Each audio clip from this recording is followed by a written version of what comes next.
Okay, I've got key spots primed that would have been an issue to bleed through, like these dark green screens. Uh, there was also a stain running the length of the ceiling because there's a water pipe going to the spigot in the house.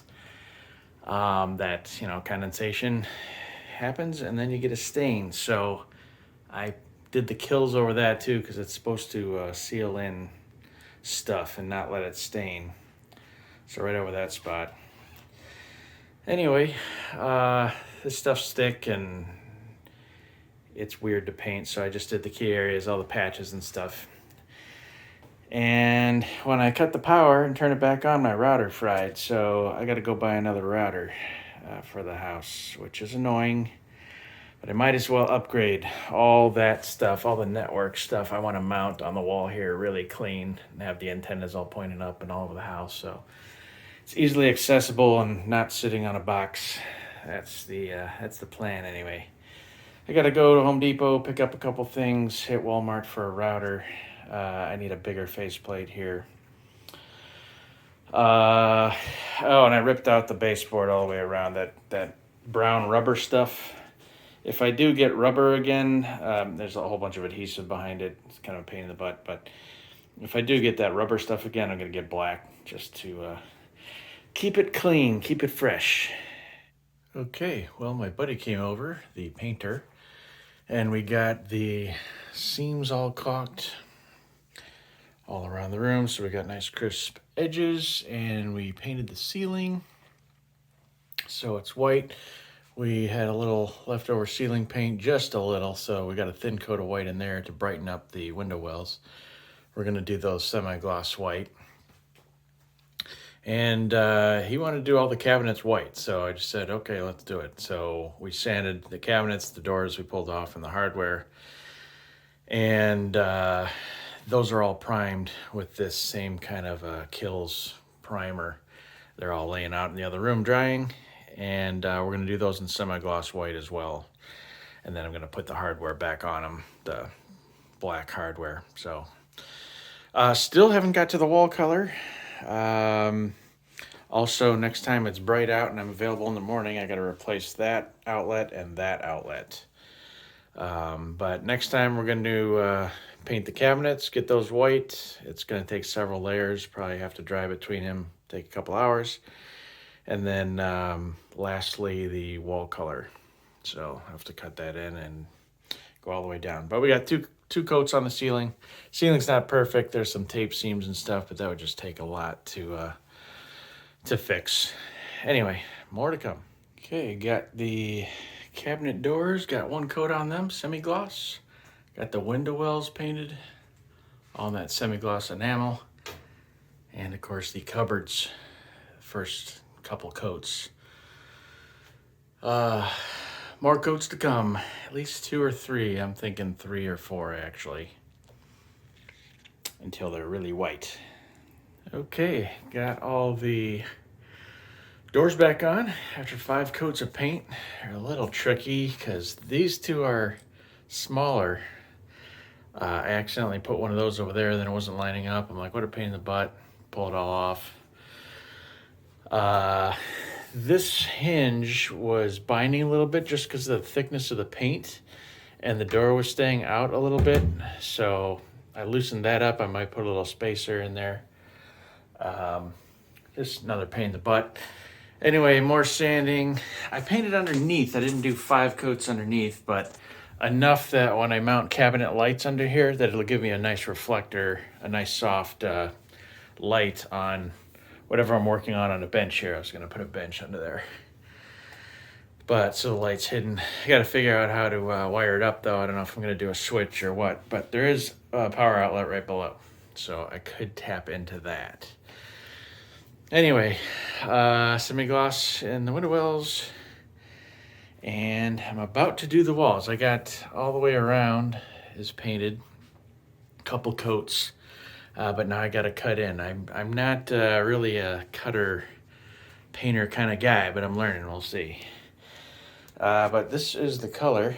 It's called Chilled Purple from Sherwin-Williams. This is their super paint. Anyway, there we go. Okay, back in the room remodel here. I got the cabinets all painted. I've got 5 coats of the Sherwin-Williams Pro Classic on here until they're really white. Even primed these before, but I found that paint takes a lot of coats to get it white. I caulked all the seams.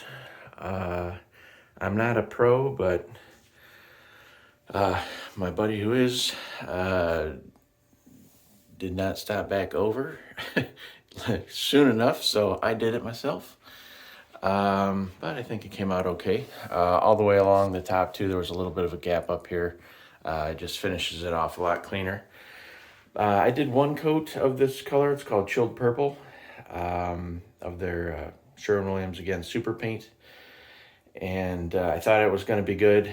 And then daylight, when I got light coming in, I started seeing some a little thin areas, let's say. So I was like, you know what, I'm going to kick myself if I just don't do it while I'm doing it. So I did a 2nd coat, and everything looks good.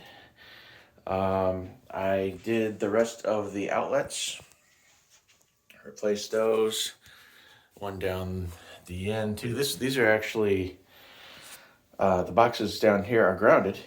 So with the self-grounding outlets, it's a fully complete grounded outlet.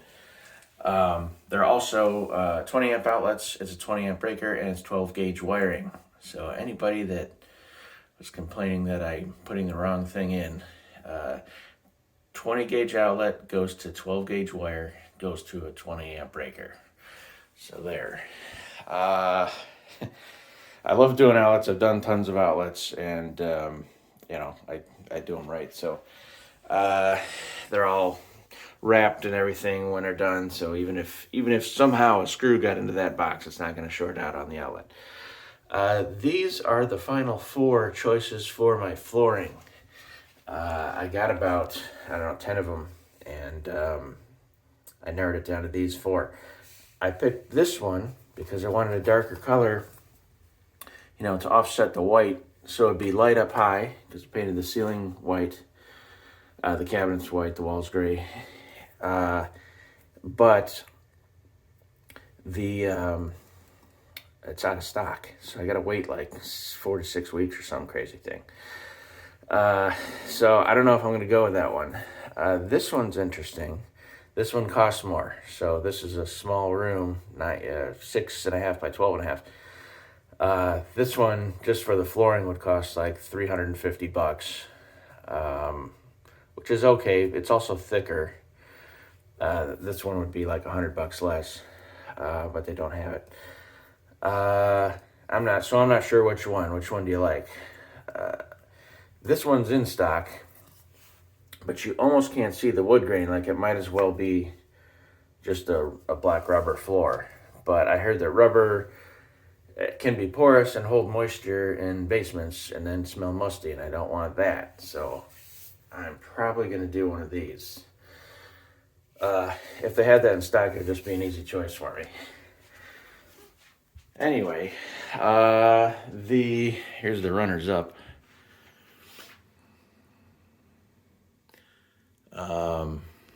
They basically, the thicker they are, the more they cost. So this is the cheapest one. It's like you wouldn't want to put much weight on that. This one's a lot more. So this is like their kind of most expensive, like $3.60 square foot. This is like $1.89 or something.